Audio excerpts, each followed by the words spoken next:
ডিফুত আজি প্ৰথমখন মনোনয়ন পত্ৰ দাখিল কৰে এপিএসএলসিৰ নেতা জন সিং কাথাৰে।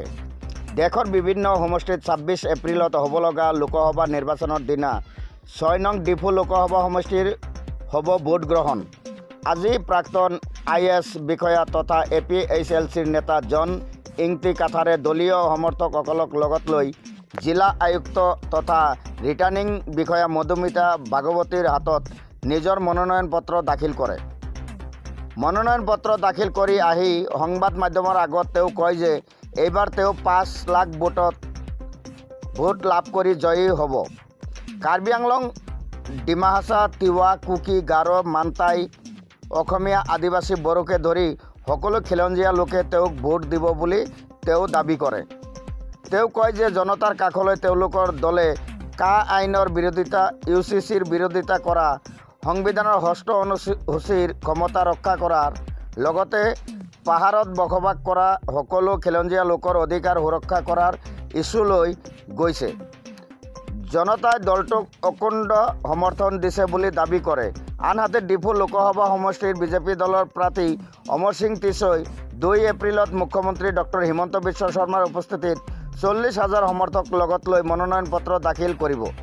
3 তাৰিখে কংগ্ৰেছৰ প্ৰাৰ্থী জয়ৰাম ইংলেং, AS দলৰ প্ৰাৰ্থী জংচিং বে মনোনয়ন পত্ৰ দাখিল কৰিব। গণ সুৰক্ষা পাৰ্টিৰ হৈ বানাড্য চাংমাই মনোনয়ন পত্ৰ দাখিল কৰাৰ কথাও আছে যদিও বৰ্তমানলৈকে তেওঁৰ মনোনয়ন পত্ৰ সংগ্ৰহ কৰা নাই। ছাইদুল ইছলাম, ডিফুৰ পৰা, হিলছ ভিউ টুডে। এতিয়া ইলেকশ্যন হৈছে বুলি পেলাই আমি প্ৰচাৰ কৰা নাই। প্ৰচাৰটো মেইনলি 7 বছৰ আমি চলাই আছোঁ। সেইকাৰণে এতিয়া আমাৰ লগতে গোটেই যিমান হিল ট্ৰাইবছ আৰু অসমীয়া, খিলঞ্জীয়া আৰু আদিবাসীসকলে আৰু অন্য জাতিসকলো আমাৰ লগতে আছে। যিসকলে আমাৰ ট্ৰাইবছসকলে জীয়াই থাকিব লাগে, আমাৰ মাটি বাৰী থাকিব লাগে বুলি যিসকলে আমাৰ লগত একমত হয়, সেইসকলে আমাৰ লগতে চব আছে। আপুনি কি দেখিছে এবাৰ নিৰ্বাচনত কি হ'ব, ফলাফল কি হ'ব বুলি ভাবিছে? ফলাফলটো আমি যদি নিজিকো বুলি ক'লেতো আমি কণ্টেষ্ট কৰাৰ কথা নাছিলে।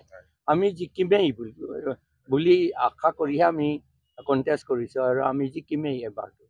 কিমানমান ভোটৰ ব্যৱধান থাকিব? ডিফাৰেঞ্চ কিমানমান থাকিব? ডিফাৰেঞ্চটো বহুত হ'ব। আমাৰ 7 লাখ আছে হ'বলা। এতিয়া 5 লাখ মানটো হ'ব, 8 লাখ, 5 লাখ মান মিনিমাম 5 লাখটো হ'ব। আৰু ছেকেণ্ড পজিশ্যন কোন থাকিব বুলি ভাবে? আপোনাৰ কণ্টেষ্ট কাৰ লগত হ'ব বুলি ভাবে?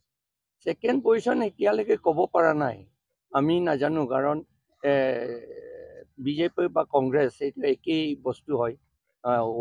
The same person of the same coin, 2 faces of the same coin. সিদিনা কিন্তু জয়ৰাম ইংলেঙে কংগ্ৰেছ কেণ্ডিডেটে এটা বি টিম বুলি তেওঁ অভিযোগ কৰিছিলে। এখেতেহে বি টিম হয়, এখেত বিজেপি আছিলেতো না। এতিয়া টিকেটৰ আশা কাৰণেহে তেওঁ কংগ্ৰেছলৈ আহিছে। সেইকাৰণে তেওঁ আমাক কোৱাটো আচলতে অলপমান তেওঁ লাজে কৰিব লাগিছিল।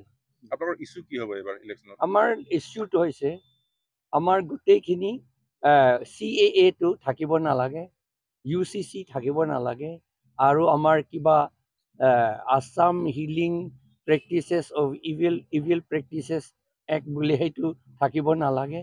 আৰু আমাৰ 6th শিডিউলটো ষ্ট্ৰং কৰিবই লাগিব।